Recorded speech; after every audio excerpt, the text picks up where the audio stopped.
They've been promising this literally for 30 years. Justin Trudeau ran on this not too long ago, 2019. It was in their platform. We're going to bring in Pharmacare. Now what? We're actually having an agreement where we've written it in place and say, okay, cool, do it now. The Liberals have till the end of the month to make Jagmeet Singh happy. The NDP leader says if the Libs miss the second Pharmacare bill deadline, he's ready to consider the supply and confidence deal over. There's lots of things that the Liberals look to us based on what we've negotiated.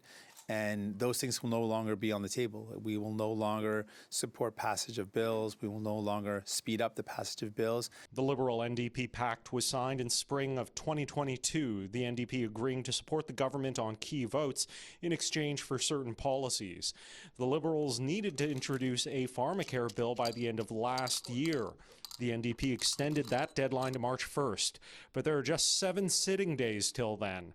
The health minister said he's not committed to single-payer universal pharmacare, and the federal Libs are now focused on cutting spending. But Singh says there's lots the Libs are spending on. Billions of dollars in subsidies to oil and gas companies that are making more money than they've ever made in the history of their companies.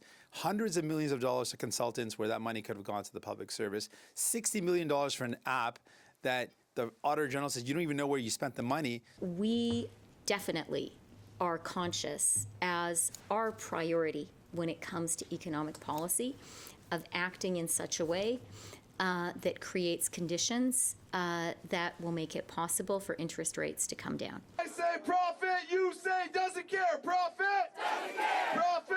Doesn't care!